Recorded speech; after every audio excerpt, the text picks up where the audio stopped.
All right, let's dive right into this explainer. Have you ever actually wondered what's going on inside those secret algorithms that decide if you get a job or a loan or even approved for an apartment? For years, that whole process has literally been a hidden black box. But today, we're unpacking Colorado Senate Bill 26189. It's a landmark piece of legislation that is set to completely shatter that black box and turn it into a glass box of accountability. This is a massive shift in how automated decisions are governed. And honestly, whether you're building these systems, using them in your business, or just living your life in Colorado, this absolutely affects you. This right here is real, freshly signed law. It's going to totally change how organizations interact with what the state officially calls automated decision-making technology. We are not talking about some far-off science fiction future here. We're talking about the very real compliance, transparency, and training standards that businesses are going to have to adopt right now to stay out of the Attorney General's crosshairs. So, to make this complex legal text crystal clear, we've broken it down into 5 key areas. Defining high-stakes AI. Rules for ADMT developers, rules for deployers, new rights for consumers, and finally, enforcement and liability. Okay, Section 1, Defining High-Stakes AI. Let's figure out what exactly is covered under this new law. The legislation specifically targets AMT. That stands for Automated Decision-Making Technology. And listen, AMT isn't your basic spell checker or a simple database or a standard spreadsheet. It's advanced technology processing personal data to generate outputs. We're talking predictions, recommendations, classifications, or scores that guide a real judgment about an individual. So if an algorithm is scoring a resume or predicting creditworthiness, yeah, it fits the bill. But the law doesn't care about routine stuff like your email spam filters. What it heavily regulates is what it calls a consequential decision. This is any decision that materially influences your access to, your eligibility for, or the terms of a covered domain. Basically, if the AI's output is a major factor that alters how a life-changing decision is made, the law steps in. So, you're probably asking, what exactly are these covered domains? Well, if an AI touches any of these critical life areas, and look at this list, from getting into school to getting hired, securing housing, landing a loan, buying insurance, accessing healthcare, or even receiving essential government benefits, it falls squarely under this strict new regulation. No exceptions. Now, before we look at the specific rules, we absolutely have to separate the 2 main actors in this ecosystem. First up, we have the developer. That's the person or company doing business in Colorado that actually builds, modifies, sells, or licenses the AI. Second, we have the deployer. That's the business that actually uses that covered AI to make decisions about everyday consumers. The law places very different responsibilities on each of these guys. Moving on to Section 2, Rules for ADMT Developers. This is all about creating that glass box. If you're a developer, you can't just hand over an algorithm to a company and walk away anymore. Those days are over. You must provide comprehensive, understandable documentation to the deployers. I mean, explicitly outlining what the AI is intended to do, and more importantly, its known harmful uses. They have to explain what categories of personal data were used to train the system, its limitations, and give really clear instructions for how humans should monitor it and conduct meaningful review. Furthermore, that accountability, it doesn't just fade over time. Developers have to retain all compliance records, system version identifiers, change logs, and notices of material updates for a minimum of 3 years after they're created.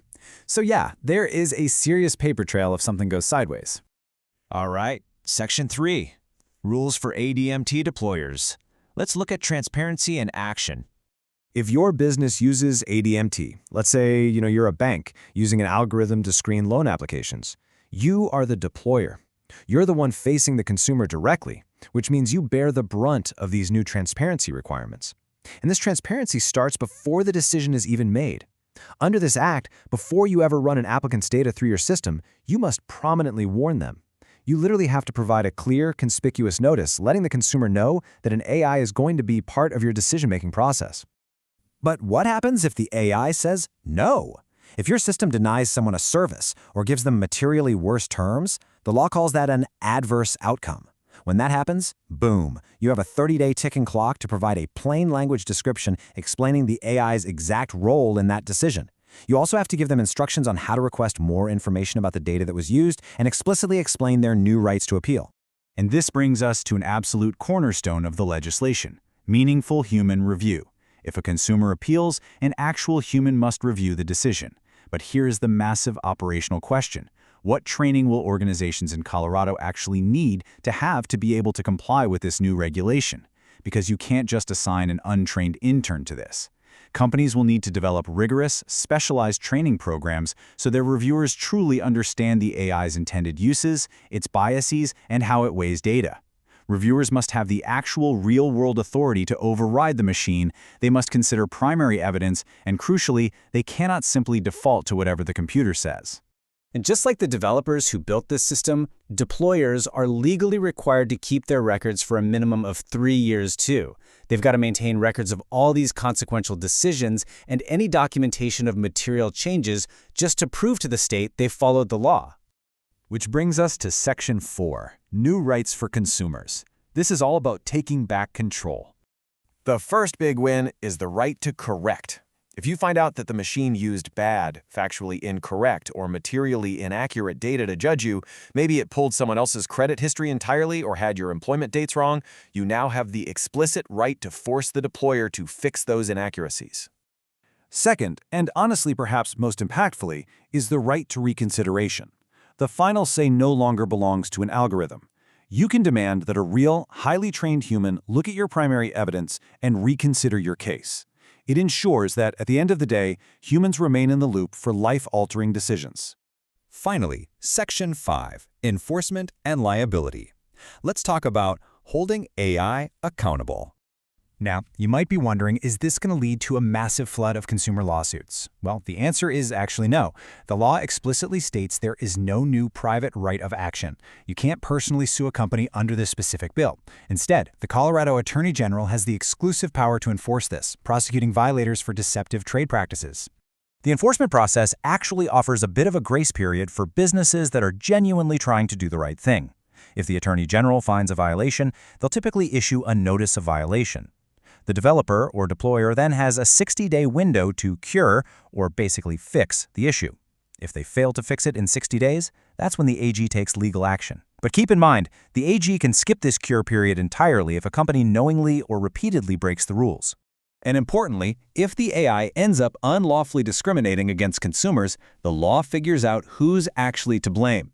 Fault is allocated fairly between the creator who built it and the user who deployed it. A developer is only on the hook if the deployer used the AI exactly as intended and it still caused discrimination. But if a deployer goes rogue and uses the AI for something it was never designed for, the deployer holds the liability. Organizations have a brief window to get ready, train their staff, and completely overhaul their software documentation. While parts of the rulemaking process are starting sooner, these sweeping requirements officially apply to consequential decisions made on or after January 1, 2027. Time is ticking.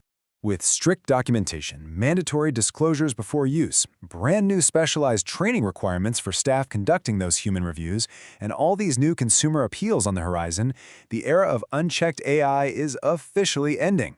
It's a massive win for transparency, for sure, but a massive undertaking for businesses. So I leave you with this.